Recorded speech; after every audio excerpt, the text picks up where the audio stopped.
गुरुं यत्कृपातमहं वन्दे परमानन्दमात्मासि विभूषितकरान्नवनीरदाभात् पीताम्बराधरुणबिम्बफलाधरोस्तात् पूर्णेन्दुसुन्दरमुखादरविन्दनेत्रात् कृष्णात् परं किमपि तत्त्वमहं न जाने। श्रीहरिः। कल जो बातचीत चल रही थी उसी के सिलसिले में फिर कुछ पूछा गया है। हमारे मन में क्षोभ क्यों होता है, अशांति क्यों है? तो क्षोभ और अशांति का सबका प्रधान कारण एक ही है, हम कुछ मन से चाहते हैं और हमारे मन के ठीक अनुकूल नहीं होता।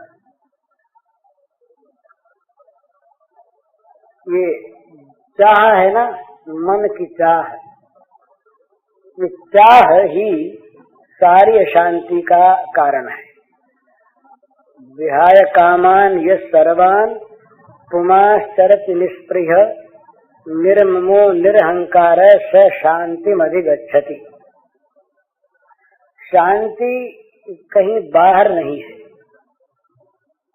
न किसी प्राणी से हमको शांति मिल सकती है, न किसी पदार्थ से, न परिस्थिति से।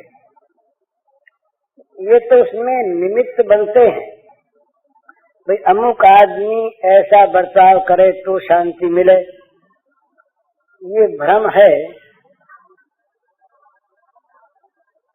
जब तक मन में कामना पैदा होती रहेगी तब तक एक अनुकूल बात हुई दूसरी प्रतिकूल हो जाएगी, तीसरी प्रतिकूल हो जाएगी।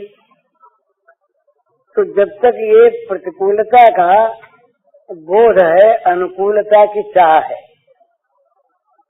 तब तक शांति नहीं होती। भगवान ने कहा ये सर्वान कामान विहाय, जो सारी कामनाओं को छोड़ दे,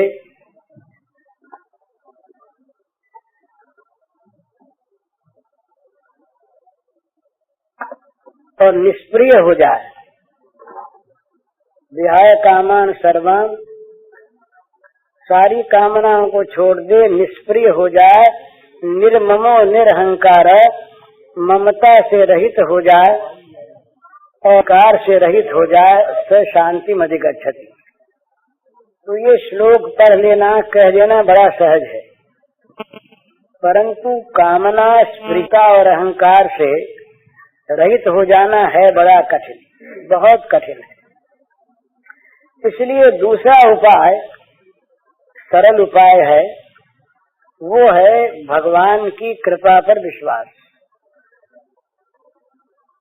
सुहृदं सर्वभूतानां ज्ञात्वा मां शांति मृच्छति। सारे प्राणियों के भगवान सुहृद हैं, ये बात जान लेने पर शांति मिल जाती है।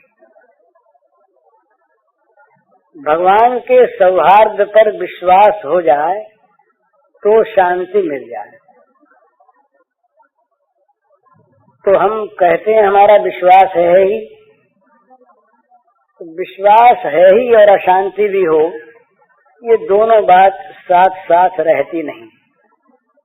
विश्वास है तो चाहे वर्तमान हमारी कैसी भी क्यों न हो, प्रतिकूल से प्रतिकूल हो, वो विश्वास हमें शांति देगा ही। और यदि विश्वास नहीं है तो अत्यंत अनुकूल से अनुकूल परिस्थिति में भी चित्त अशांत रहेगा, और अशांत रहेगा तो सुख नहीं होगा। अशांतस्य कुतः सुखम। जो अशांत है उसके लिए सुख कहाँ है? तो ये अनुभव करके देखने की चीज है।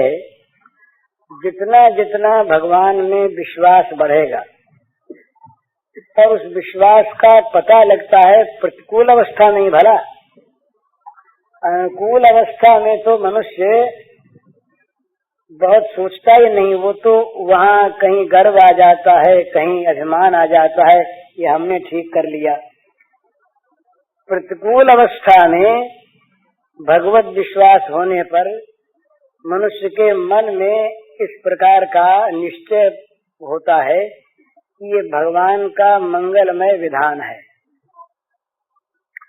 देखने में विपरीत है, अप्रिय है, परंतु मंगलमय भगवान का विधान मंगलमय है। तो भगवान पर विश्वास करके जो भगवान के प्रति अनुरागी हो जाता है, उसके लिए भगवान ने 4 लक्षण बताए हैं। ये सुनने की केवल चीज नहीं है, कहने की नहीं है, जीवन में उतारने के 4 लक्षण बताए हैं। यो न हृष्यति, न द्वेष्टि, न शोचति, न कांक्षति। ये चारों ही अशांति न होने पर होते हैं, और अशांति रहने पर ये चारों नहीं होते। हर्ष भी अशांति से पैदा होता है, क्योंकि हर्ष के साथ अमर्ष लगा हुआ है, हर्ष के साथ शोक जुड़ा हुआ है। यो न हृष्यति, जो मनुष्य अनुकूल के प्राप्त होने पर या प्रतिकूल के नाश होने पर हर्षित नहीं होता, जिसके मन में उस कारण को लेकर कोई हर्ष नहीं होता। और न द्वेष्टि, जो प्रतिकूल से द्वेष नहीं करता, अनुकूल के नाश से द्वेष नहीं करता। और न शोचति, अनुकूल के चले जाने पर और प्रतिकूल के मिल जाने पर जो सोच नहीं करता, और अनुकूल के प्राप्त होने की और प्रतिकूल के नाश होने की जो आकांक्षा नहीं करता। यो न हृष्यति, न द्वेष्टि, न शोचति, न कांक्षति। इस प्रकार शुभ अशुभ परित्यागी। शुभ और अशुभ हमारी दृष्टि में, लोक दृष्टि में, लौकिक भाषा में शुभ और अशुभ ये 2 होते हैं। इन दोनों का जो परित्याग कर देता है, वो भगवान कहते हैं कि मेरा प्यारा भक्ति वाला पुरुष है। भक्तिमान यह समे प्रिय। ऐसा जो भक्तिमान है, भक्ति वाला है, वो मेरा प्रिय है। तो ये बिल्कुल निश्चित बात है कि भगवान की मंगलमयता में विश्वास हो जाने पर ये जगत की अनुकूलता प्रतिकूलता की सत्ता नहीं रहती। भाई हम भगवान के हैं और भगवान हमारे हैं, हमारा संबंध सारा का सारा भगवान से है। यहाँ की जो चीजें शुभ अशुभ नाम वाली हैं, प्रिय अप्रिय नाम वाली हैं, इनके आने या जाने से हमारा जो भगवान से संबंध है, हम जो भगवान के हैं, उसमें कोई आना जाना नहीं होता। तो वो तब उसके आने जाने को लेकर चिंता, शोक, विषाद, आकांक्षा ये होने के लिए अवकाश नहीं रहता। पर जब हमारा इन्हीं में विश्वास रहता है, तब तो इनकी आकांक्षा भी होगी, सोच भी होगा। और ये ऐसी चीज है, आगमा पायनो नित्याह। संसार की कोई स्थिति, कोई परिस्थिति, कोई प्राणी ऐसा नहीं जो जाने आने वाला न हो, जो बदलने वाला न हो, जो अनित्य न हो, जो अपूर्ण न हो। यहाँ की प्रत्येक वस्तु, प्रत्येक प्राणी, प्रत्येक परिस्थिति अपूर्ण है, अनित्य है, नष्ट होने वाली है, बदलने वाली है। तो इसमें नित्य सुख होगा कैसे? ये बिल्कुल सिद्धांत की निश्चित बात है कि जो वस्तु बदलने वाली है, अनित्य है, अपूर्ण है, नाश होने वाली है, उस वस्तु से हमको सुख शांति मिले, ये असंभव बात है। तो चाहे कठिन हो चाहे सरल, परंतु जब तक इन संसार के प्राणी पदार्थों से हमारा विश्वास नहीं हटेगा, जब तक हम सुख की सामग्री इन्हीं को समझते रहेंगे, तब तक भाई शांति होगी नहीं। जगत में हम शांति शांति चिल्लाएं भलाई, अपने मन को देखें तो पता लगता है शांति है का। हमारी जो स्वाभाविक स्थिति है उस पर हम ध्यान देते हैं तो मालूम होता है शांति है नहीं, और शांति नहीं है तो सुख होगा नहीं। नाम चाहे हमारा भक्त हो जाए, महात्मा हो जाए, महापुरुष हो जाए, संत हो जाए, राजा सम्राट हो जाए, कुछ भी हो जाए, वो अंदर की चीज तो हमारे अंदर बनी हुई है ना। जगत का स्वरूप से हम त्याग कर दें, बाहर से त्याग कर दें, तो बाहर से त्याग करने पर क्या शांति मिल जाएगी? जब तक मन में जगत है और अपूर्ण जगत है, नाश होने वाला जगत है, अनित्य जगत है, तब तक हमें शांति कैसे मिलेगी? तो विद्वान हो या मूर्ख हो, वृद्ध हो या बालक हो, सम्राट हो या दरिद्र हो, कोई भी हो, जब तक भोग में सुख की आस्था है तब तक शांति और सुख कभी मिल नहीं सकता। ये सिद्धांत निश्चित है, चाहे कोई माने या न माने, पर जो चीज है वो तो रहेगी ही। इसीलिए शांति की बात करने वाले भी सब अशांत हैं। हमारे यहाँ एक साधु आए थे, वो देखते फिरते थे लोगों में कहाँ असली चीज है, तो उनको नकली बहुत मिली। उन्होंने एक पोथी लिखी, उस पर छपवाई तो नहीं। तो उन्होंने कहा कि भाई हम तो जहाँ गए हमको तो असली चीज मिली नहीं, और जो सच्चे हैं वो तो बेचारे कुछ अपना दावा करते नहीं कि हमको अमुक चीज प्राप्त है।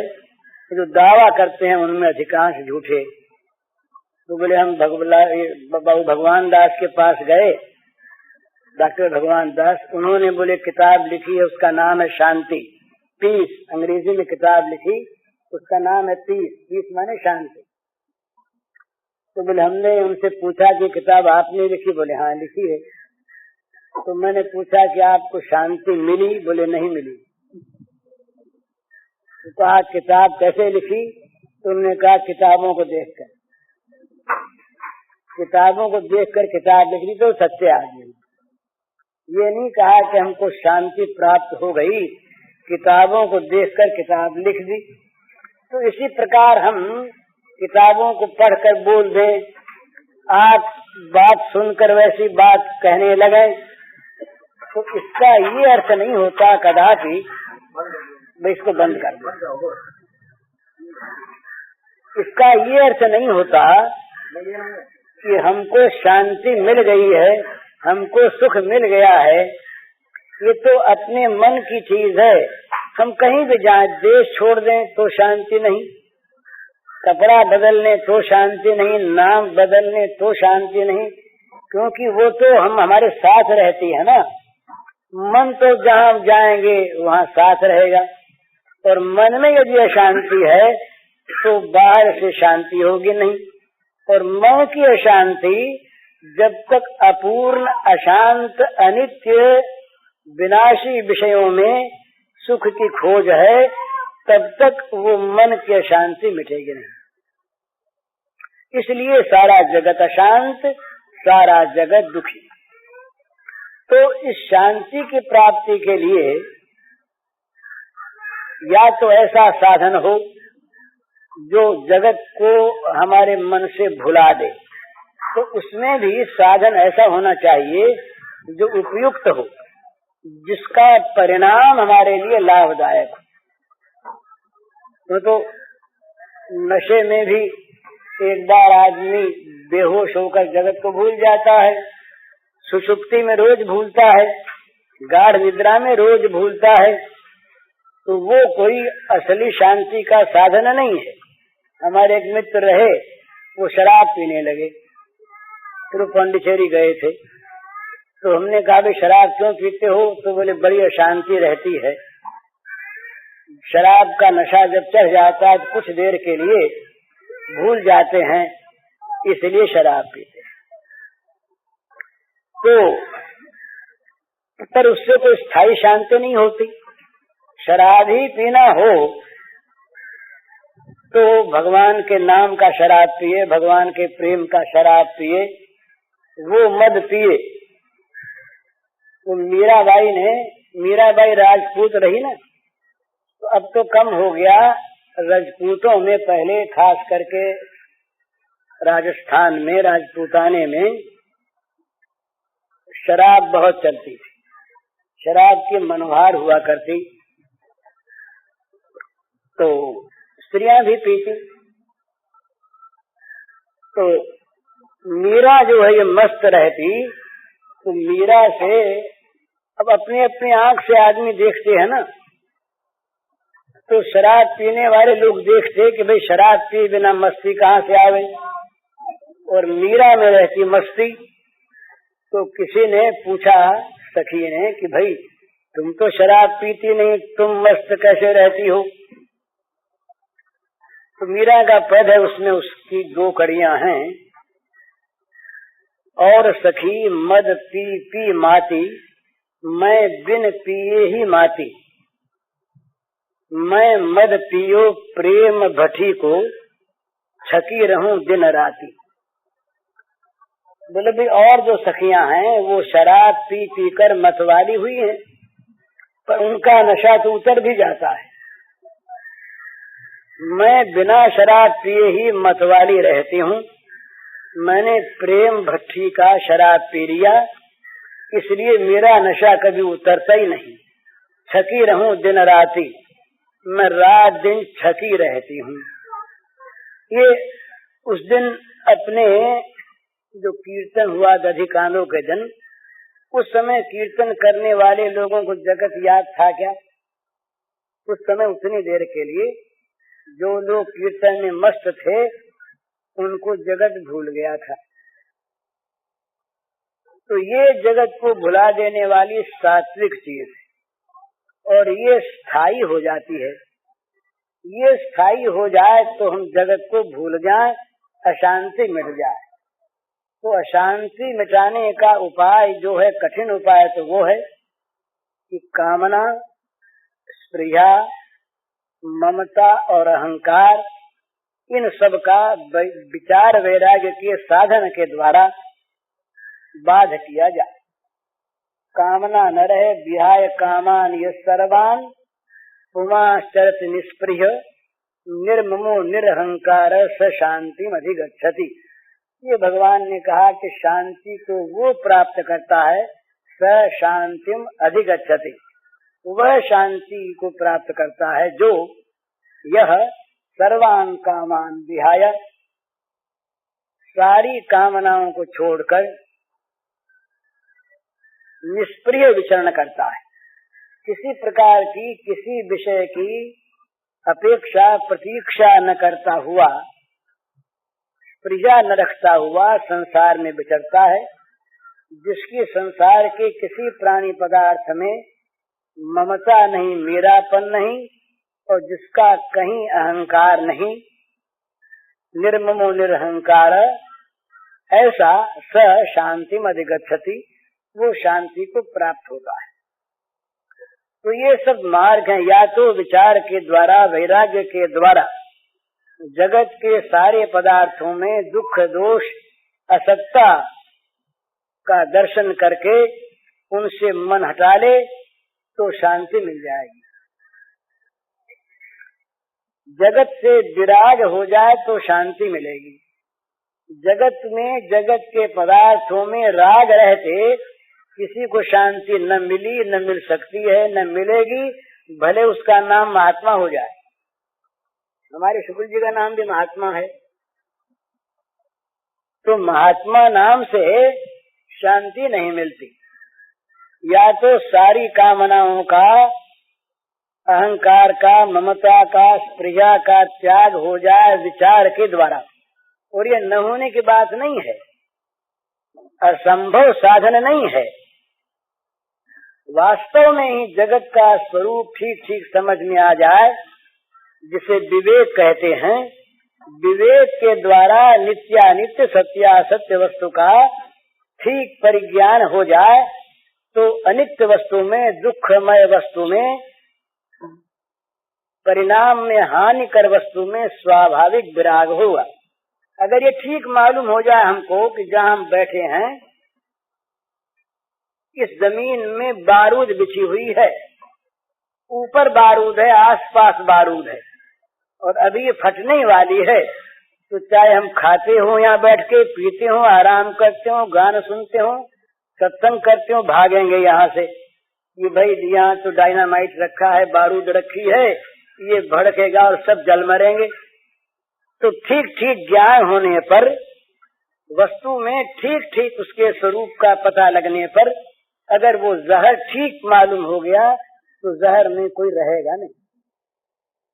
भोजन करने बैठने पर यदि मालूम हो जाए कि इस भोजन में जहर मिला हुआ है, खा रहे थे, मीठी चीज थी, स्वाद आ रहा था, रुचि हो रही थी, पर ये मालूम हो गया जहर है, हम थाली छोड़ देंगे।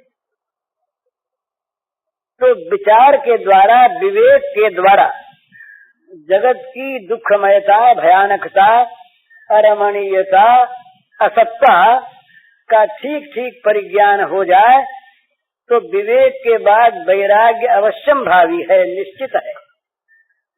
और जिसके मन में वैराग्य हो जाएगा उसको 6 प्रकार के धन मिलेंगे ही मिलेंगे ही। अगर नहीं मिले तो वैराग्य हुआ नहीं। 6 धन कौन से हैं? शम, दम, तितिक्षा, उपरति, श्रद्धा और समाधान। इनका नाम है शास्त्र की परिभाषा में षट संपत्ति, 6 संपत्ति। मन फिर कहीं नहीं जाएगा विषयों में, इंद्रियां विषयों में नहीं रमेगी।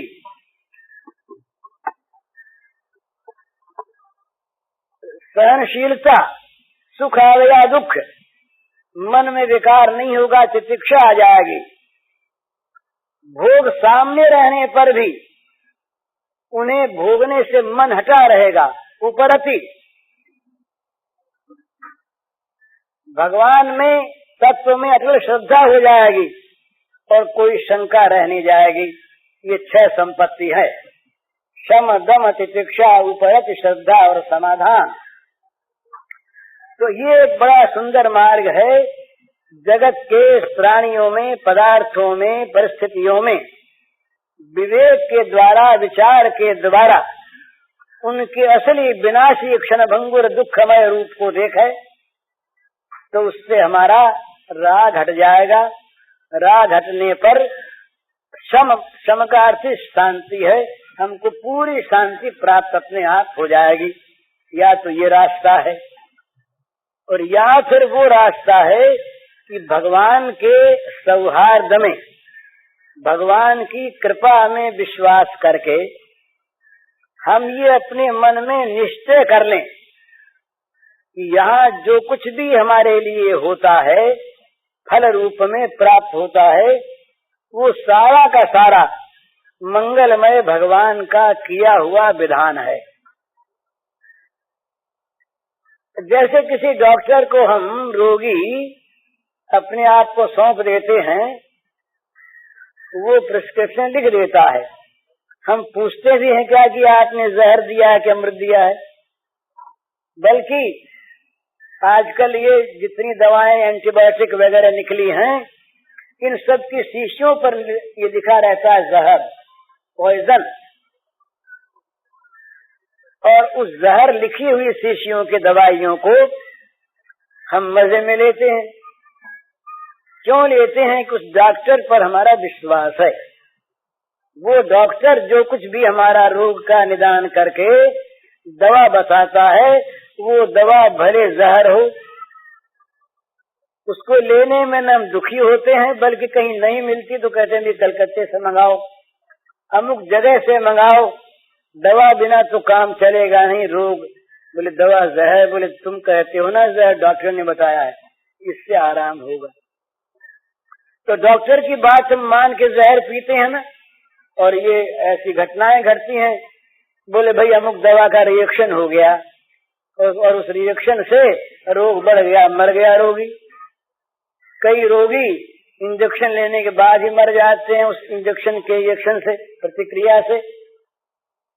तो यहाँ तो भूल भी होती है, पर भगवान के द्वारा भूल होती नहीं। भगवान का मंगलमय विधान जो है वो निश्चित मंगलमय है, उससे हमारा कल्याण होगा ही नहीं, भला ही होगा। ये अगर हमारे मन में विश्वास हो जाए तो शांति हो जाएगी। ये जैसे रोगी को डॉक्टर की दवा विश्वास पूर्वक लेने से शांति हो जाती है कि भाई इलाज ठीक हो रहा है, इसका फल अच्छा होगा। इसी प्रकार भगवान के मंगलमय विधान से हमारे लिए जो कुछ भी आवेगा, जो हमें प्राप्त होगा, उसमें यदि विश्वास है तो शांति मिलेगी। और फिर हम उस विश्वास को लेके करेंगे क्या? जो हमारा इतना उपकार करता, हमारे लिए दवा बताता, हमें रास्ता बताता, उसके प्रति हमारा हृदय कृतज्ञ होगा और हम उसका गुणगान करेंगे। और उस गुणगान की मस्ती जहाँ कहीं छा गई, फिर उसकी अपनी शांति की तो बात अलग रही, वो जगत में शांति फैला देगा। वाग गदगदा द्रवते यश चित्तम हसत भीक्षण रुदति क्वचिच्च विलज्ज उद्गायच नृत्यते च मद भक्ति युक्तो भुवनम पुनाति। जिसमें वो मस्ती आ गई, भगवान में विश्वास करके, भगवान का नाम गुणगान करते करते, जिसके हृदय में भगवत प्रेम का अभ्युदय हो गया और वो प्रेमावेश कहीं आ गया। नकली नहीं, लोगों को दिखाने के लिए हम जो नाचते हैं ना, ये नकली नाच भगवान को रिझाता नहीं, वो तो रग रग नाच उठे अपने आप। तो वाग गदगदा द्रवते यश चित्यम, भगवान के गुणानुवाद का गान करते करते वो मस्ती आ जाए, आवेश आ जाए, जिसमें वाणी गदगद हो जाए, चित्त द्रवित हो जाए, कभी हंसने लगे, कभी रोने लगे, कभी चिल्लाने लगे और कभी बेशर्म होके नाचने लगे। विलज्ज उद्गायच नृत्यते च, लाज शर्म छोड़कर नाच उठे और गाने लगे, तो क्या होगा? मद भक्ति युक्तो भुवनम पुनाति, वो मेरे भक्ति से संपन्न पुरुष त्रिभुवन को पवित्र करता है। तो वो स्वयं तो शांत है ही, ये भगवान के प्रेम सागर की तरंगों में जो उछलता है, वो जगत के नालों में नहीं रहता। जगत के नालों की जो दुर्गंधमय अशांति है, जिसमें दुख भरा है, वो अशांति उनको नहीं होती। प्रेमी का मन अशांत रहता है तो उसका अर्थ है प्रेम की नई नई तरंगें उसमें उच्छलित होती है। जैसे शांत आनंद है, ऐसे उच्छलित आनंद भी है। वो सागर, प्रेम का सागर जब आनंद की तरंगों में उछलता है तो वो उछलने वाला आनंद ब्रह्म शांत आनंद और श्री कृष्ण नाचने वाले आनंद, नृत्य वेदांत सिद्धांत। मधुसूदन स्वामी ने कहा कि हमने देखा शुभसखी कौतुकम एकम नंद निकेतांगने मया दृष्टम गोधूलि धूसरितांगो नृत्यति वेदांत सिद्धांत। वेदांत के सिद्धांत को गोधूलि में धूसरित अंग वाले होकर हमने स्वयं आज नाचते देखा है नंद बाबा के प्रांगण में। मधुसूदन स्वामी ने देखा। तो ये जो इस प्रकार मस्ती आ जाए, वहाँ अशांति कहाँ रहे? जगत की अशांति को दूर करने का उपाय कहीं बाहर से शांति मिल जाए ये आशा करना नहीं है। दूसरा आदमी यूं बर्ताव करेगा तो शांति मिलेगी ये नहीं है, क्योंकि वो प्रतिकूलता तो हमारे न मन में है। एक बर्ताव अनुकूल हुआ दूसरा प्रतिकूल मालूम देगा, एक का अनुकूल हुआ दूसरे का प्रतिकूल करके न बरसे तो बर्तन पक जाए फिर साल भर आनंद है। मेरे भगवान यही करें न बरसे। दूसरी के यहाँ गया फिर तुम मजे में, बोले हाँ मजे में है, कोई दिक्कत, बोले कोई दिक्कत नहीं। अब खेत में बीज डाले हैं, भगवान बरस जाए तो दाने हो जाए साल भर खाए। अब वो सोचने लगा कुम्हार के भगवान से क्या कहें।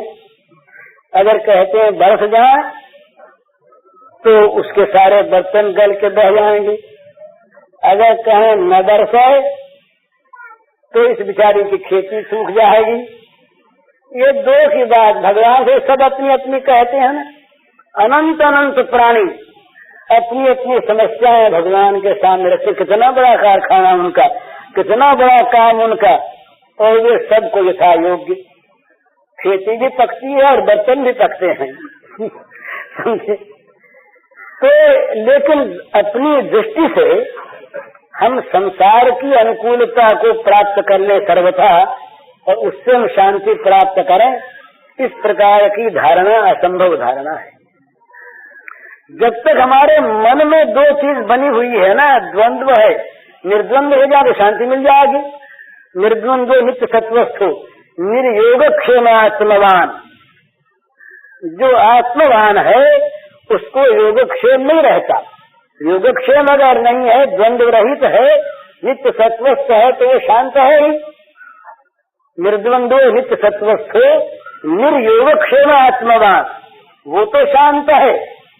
पर जिसको योगक्षेम की चिंता लगी है, जिसके जीवन में द्वंद्व है, वो द्वंद्वातीत जब तक नहीं होता, द्वंद्वातीतो विमत्सरः, जब तक द्वंद्वातीत नहीं होता तब तक उसको शांति कैसे मिलेगी। एक चीज है वो गई, दूसरी आएगी, वो गई चीज। ये जो आद्यंतवंत कौन्तेय, आदि अंत वाला है, आगमापायिनो नित्याः कांस्थितिक्षस्व भारत। भगवान ने कहा ये आने जाने वाले हैं भाई, इनमें रमो मत, इनको सहन करो।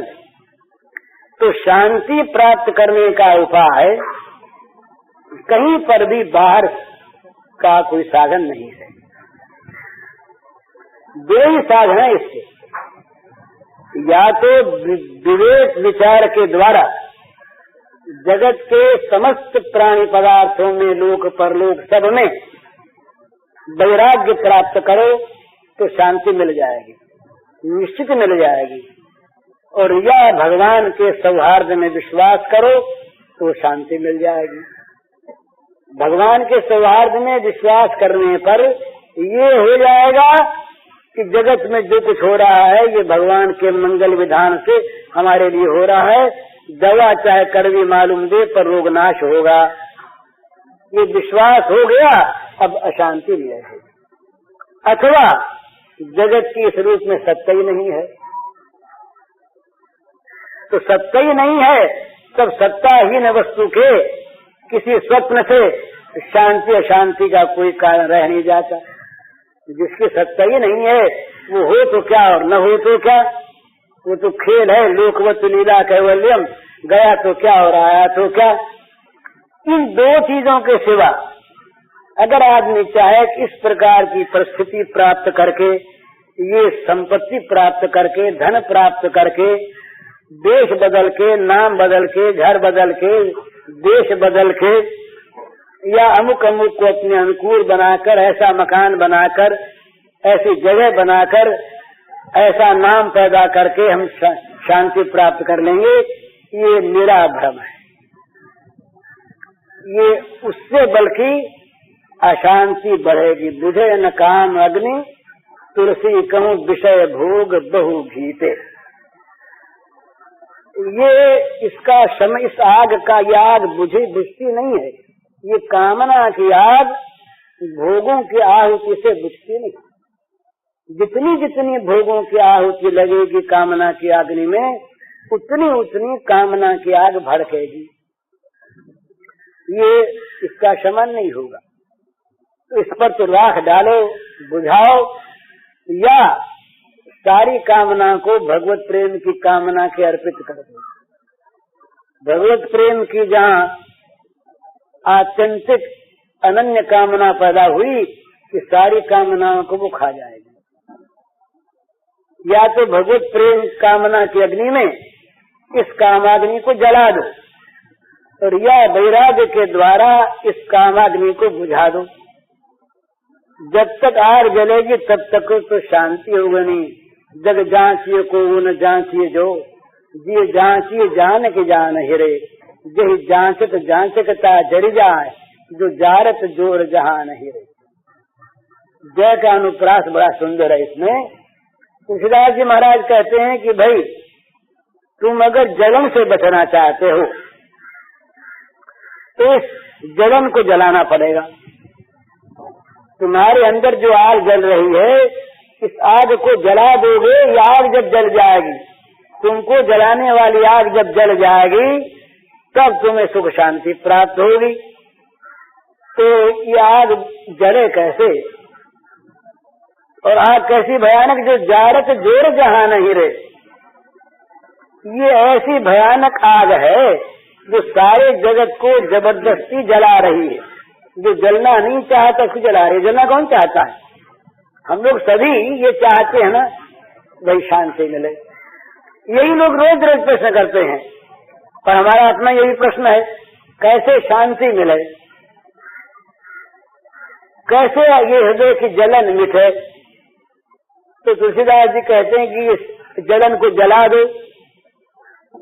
ये जलन कैसी है? जारत जोर जहां नहीं रे, जबरदस्ती सारी दुनिया को जला रही है। यह जिसका इस आग का नाम किया, भगवान नाम दिया जांचकता। कामना चाहिए, विषयों की चाह, अनुकूल भोगों की चाह, अनुकूल परिस्थिति की चाह, अनुकूल प्राणी की चाह। ये जो चाह हमारे हृदय में है, इसी का नाम जांचकता। और ये जांचकता सारे जगत को जबरदस्ती जला रही है। तो जग जांचिए कौन? तुलसीदास जी कहते हैं कि भाई जगत में न किसी प्राणी को जांचो, न पदार्थ को जांचो, न परिस्थिति को जांचो। किसी चीज को किसी से चाहो मत। और यदि चाह करनी हो, जांचिए जाओ, तो जांचिए जानक जान ही रे। जानकी नाथ जानकी वल्लभ भगवान श्री राघवेंद्र को जांचो। राघवेंद्र से राघवेंद्र को मांगो, राघवेंद्र से ही नहीं, राघवेंद्र को ही जांचो। जांचिए जानक जान ही रे, जानकी जान को जांचो। तो क्या होगा? जो जांचत जांचकता जली जाए। जिसको जांचने से जांचकता जल जाएगी। तो ये सिद्धांत है कि भगवत प्राप्ति, भगवत प्रेम प्राप्ति की अनन्य कामना जब पैदा हो जाती है, तो विषय की सारी कामना को वो जला डालती है। ये सिद्धांत है कि विषयों की प्राप्ति के द्वारा विषय कामना को जलाना चाहें तो कभी जलेगी नहीं, जलेगी नहीं, भड़केगी। बुझे न काम अग्नि तुलसी कहूँ, विषय भोग बहु घीते। जैसे आग में ईंधन और घी डालते जाओ, आग कभी बुझेगी नहीं, भड़केगी। इसी प्रकार से इस कामाग्नि में, कामना की, भोग कामना की आग में भोग रूपी ईंधन घी डालते जाओ, कि आग बुझेगी नहीं, भड़केगी। हमारा मोह, हम ये कहते हैं ऐसा इतना हो जाएगा तो शांति मिल जाएगी, पर ये नहीं जानते कितना होने पर आग और बड़ी हो जाएगी। बड़ी आग फिर अधिक लकड़ी मांगेगी, अधिक घी मांगेगी। अरे छोटे से चूल्हे की आग में क्या लकड़ी चाहिए? सिर्फ कोयले से काम चल जाता है, एक आधी लकड़ी से काम चल जाता है। पर वही अगर भट्टी हो जाएगी तो उसमें मनो लकड़ी की आवश्यकता होगी। और कहीं घर में आग लगी तो सारा घर लकड़ी बन जाएगा, और कहीं वन में आग लग गई तब तो फिर सारे वन की अनंत लकड़ियों को जला देगी वो आग। और यहाँ तक ये वन विभाग वाले लोग जानते हैं कि वनों में जब आग लगती है ना तो उस वन को नहीं बुझाते, आस पास जो जंगल हैं उनकी रक्षा करने की वो चेष्टा करते हैं कि जिससे वहाँ आग न पहुँचे, क्योंकि वो आग तो सारे जंगलों को जला डालेगी। तो ये निश्चित बात है, ये बहुत जिनके पास संपत्ति है ना, ये लोग शांत नहीं है भला कोई भी, इन सब के हृदय में आग धधक रही है। वो आग गरीबों की आग से अधिक भयानक है, इसका मुझे पता है, इसलिए कि वे लोग मुझे अपने मन की बात कुछ लोग कह देते हैं तो मालूम होता है कि वो आग का रूप चाहे दूसरा हो, पर जब तक भोग कामना है, जब तक जांचकता है, तब तक कामना की आग भोगों की आहुति से बढ़ेगी घटेगी नहीं। और जितनी बड़ी आग उतनी बड़ी गर्मी, और बड़ी आग की बड़ी गर्मी होगी ना, दूर दूर तक वो संताप पैदा करेगी, संतप्त करेगी लोगों को, दूर दूर के प्राणियों को जलाएगी वो आग। थोड़ी आग समीप के प्राणियों को जलाएगी, पर बड़ी आग से दूर दूर के खांडो बनदाह में सबको जला दिया। तो शांति की प्राप्ति किसी वस्तु से नहीं होती, किसी प्राणी से नहीं होती, किसी परिस्थिति से नहीं होती, न कभी हुई है, न कभी होगी और न हो सकती ही है, क्योंकि वो तो स्वयं जांचकता जलाने वाली। तो इस भोगों से कोई चाहे कि हम कामना की आग को बुझा करके और सुखी शांत हो जाए, तुलसीदास जी कहते हैं कि ये तो तुम्हारी दुराशा है भैया। अब प्रभु पद अनुराग जाग उजड़ त्याग दुराशा जीते, इतना पैसा मिल जाए, ये पद मिल जाए, ये अधिकार मिल जाए, ये यश मिल जाए, ये कीर्ति मिल जाए, तब हम शांत सुखी हो जाएंगे, ये दुराशा। अब प्रभु पद अनुराग जाग जड़, अरे जड़ अरे मूर्ख, और आस विश्वास भरोसो हरो जीव की जड़ताई, यही जीव की जड़ता है, मूर्खता है, जो भगवान को छोड़कर किसी और वस्तु से सुख की आशा करता है, भरोसा करता है, विश्वास करता है। और आस विश्वास भरोसो हरो जीव की जड़ताई। अब प्रभु पद अनुराग जाग जड़, जड़ कहा। भगवान ने गीता में भी मूढ़ कहा, नमाम दुष्कृतिनो मूढ़ा प्रपद्यन्ते नराधमः, वो नीच है मनुष्यों में, नराधम है, मूढ़ है, जो मुझको नहीं भजते।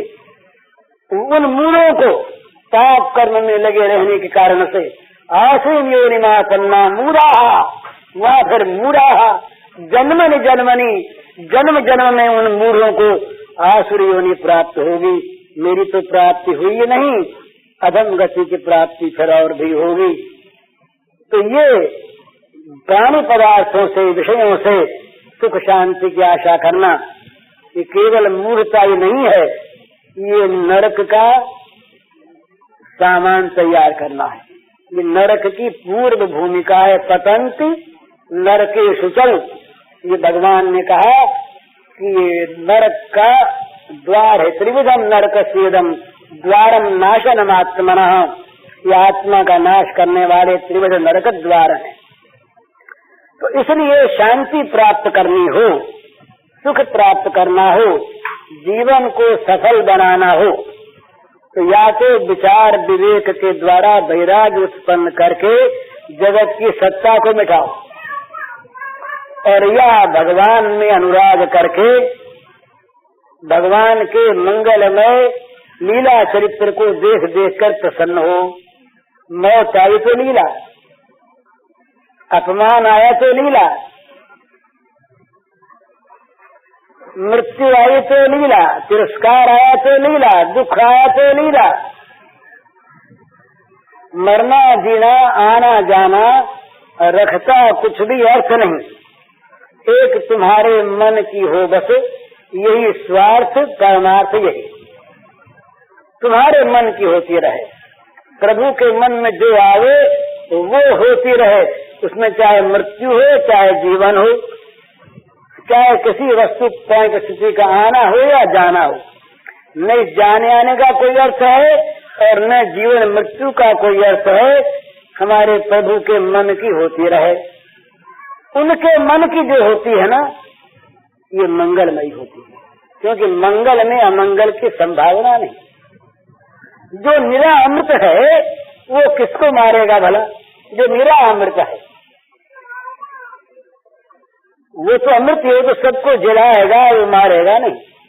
इसी प्रकार से मंगलमय भगवान का प्रत्येक विधान नित्य परम मंगलमय है निश्चित।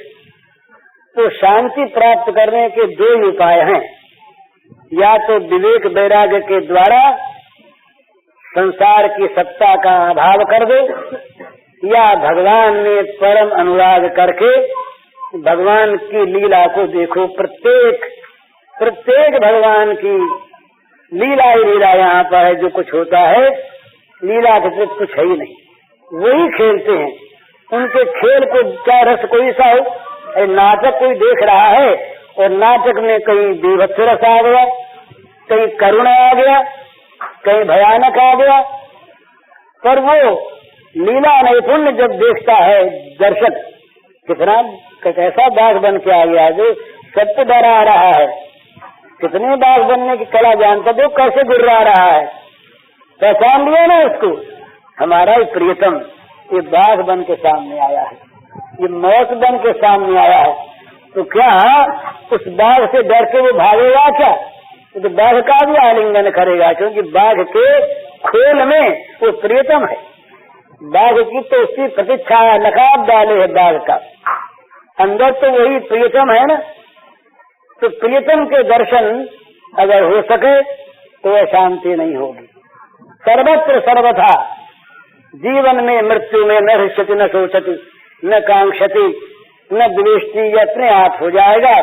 जिस रूप में वो आवे आता है वो प्रियतम, मिलता है वो प्रियतम, दिखता है वो प्रियतम, उसके सिवा और कोई है ही नहीं। किसी भी स्वांग में आवे, जिस स्वांग में आए उसी में उसका स्वागत। अशांति कहाँ रहेगी? अशांति तो अनित्य द्वंद्वात्मक भोगों में मन रहने से होती है। अशांति का कारण ही है भोगों में, अनित्य असत भोगों में विश्वास, द्वंद्वों का आश्रय, पराश्रय, भगवान के सिवा अन्य आश्रय। तो जब तक अन्य आश्रय है तब तक अशांति मिटेगी नहीं। बोले आप मिटा दो, ये बात ही ऐसी है, ये प्रश्न ही, ये कहना ही नहीं बनता। अरे मिटा दे कौन? वो तो अपनी ली हुई चीजें छोड़ दे मिट जाएगा। भूल जो होती है ना, भूल, ये नियम है, भूल होती है शास्त्र। भूल का आश्रय दूसरा नहीं होता, भूल अपने आश्रय में रहती है। आश्रय को छोड़ दो, भूल मिट गई। भूल मिटी तो भूल कभी थी नहीं। अरे हमारे हाथ में कोई चीज है, भूल गए तो ये भूल हमारी है ना, और जहाँ भूल मिटी वो चीज तो थी, वो तो पहले भी थी, जब भूल थी तब भी थी। तो तुलसीदास जी ने इसको कहा कि अपने जागे बिना काम नहीं चलता। तो अशांति को हमने ले रखा है जगत को मन में बसाकर। जगत अशांत है, अशांत रहेगा, अनित्य है ना, अनित्य है, अपूर्ण है, असुख है। तो यहाँ शांति कैसे मिलेगी? शांति का उपाय है भगवत चरणारविंद में रति, भगवत चरणारविंद में अनुराग, भगवान के चरणों में ममता। जड़ता गई कि जगत में समता आई। जगत में समता भगवान में ममता आने पर ही आती है। तुलसी ममता राम सो समता सब संसार, राग न रोष न दोष दुख दास भय भवपार। ममता राम में हो जाए तो क्या होगा? जगत में समता आ जाएगी। फिर यहाँ पर जो कुछ भी हो, मान आज अपमान आज, उसका कोई मूल्य नहीं। कोई मूल्य नहीं। वो तो प्रियतम कभी मान के रूप में आते हैं, कभी अपमान के रूप में आते हैं, कभी मौत के रूप में आते हैं, कभी जीवन के रूप में आते हैं, कभी सत्कार के रूप में आते हैं, कभी तिरस्कार के रूप में आते हैं। दूसरा कोई है नहीं, आते हैं वही, हैं वही। बस उनको पहचान लो तो शांति मिल जाएगी, उनकी क्रिया में मंगलमयता देख लो तो शांति मिल जाएगी, उनकी कृपा पर विश्वास कर लो तो शांति मिल जाएगी, जगत का अभाव कर लो तो शांति मिल जाएगी। पर ये भगवत प्रेम जनित जो शांति है, इसमें विशेषता यह है कि लीला आनंद का प्रदान करने वाली है। भगवान के लीला रस का आस्वादन निरंतर होता है भगवत अनुरागी पुरुष। तो अनुराग में लीला की विशेषता है, ज्ञान में सबका उस ज्ञान की अग्नि में सर्वथा निर्वापित हो जाना है। तो लीलानंद जो है, इसको महात्मा लोग भी चाहते हैं, जिनकी ग्रंथियां टूट चुकी, वे परमहंस कमलात्मा मुनि भी चाहते हैं कि उनको लीला रसास्वादन का आनंद प्राप्त हो। तो लीला रसास्वादन के आनंद के साथ साथ जगत की शांति नहीं रहेगी भला। जैसे रात और दिन का मेल नहीं, जैसे प्रकाश अंधकार का मेल नहीं, जैसे विष और अमृत का मेल नहीं, इसी प्रकार भगवत प्रेम और भोग कामना का मेल नहीं। ये कसौटी है।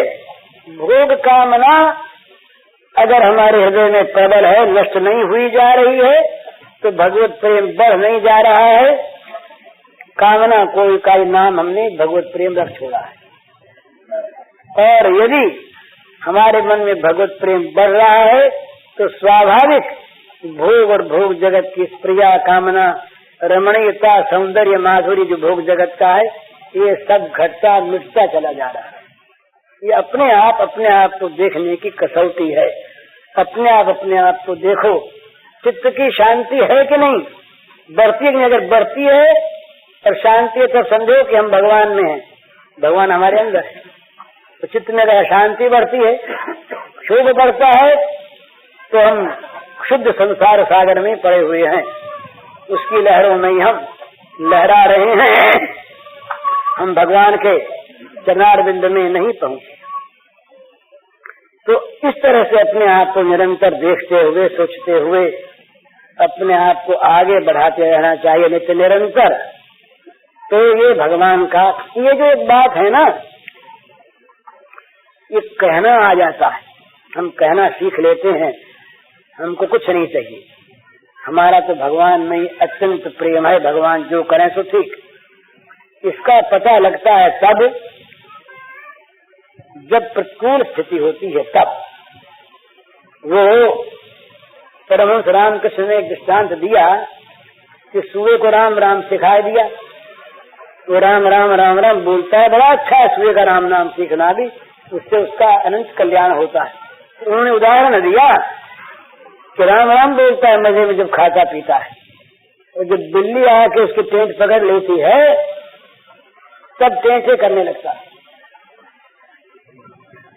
तो उस विपत्ति के समय अगर वो राम राम करे, तब उसने राम राम ठीक सीखा, राम राम ठीक सीखा।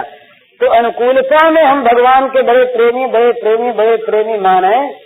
भगवान हमारे मन की करते हैं, हाँ भगवान का बड़ा प्रेम। और जब प्रतिकूल रूप में दर्शन दे भगवान भयानक होकर, गरजते तरसते हुए भगवान दर्शन दे भयानक होकर, उस समय हम उनको पहचान करके, उनको पहचान ले और पहचान करके वो वैसे ही प्रेम करें भगवान से, तब मालूम हो कि हमारा प्रेम वास्तविक प्रेम है। नहीं तो कहीं छिपे हुए काम का ही प्रेम के स्वांग में वो अभिव्यक्त होना है। तो ये देखते रहें कि वास्तविक प्रेम हमारे मन में प्रकट हुआ है या नहीं। प्रतिकूलता में सुख की अनुभूति, प्रतिकूलता में सुख की अनुभूति। ईसा ने कहा कि जो प्रतिकूल, जो दुख में भगवान को धन्यवाद दे, हमारे यहाँ इससे आगे बढ़े हैं, धन्यवाद की बात नहीं। उसमें प्रत्यक्ष सुख की अनुभूति प्रेमी को होती है। प्रेमी का दर्जा जो है ना, वो उससे बड़ा ऊंचा है। ये तो विश्वासी की बात मैं कह रहा हूँ।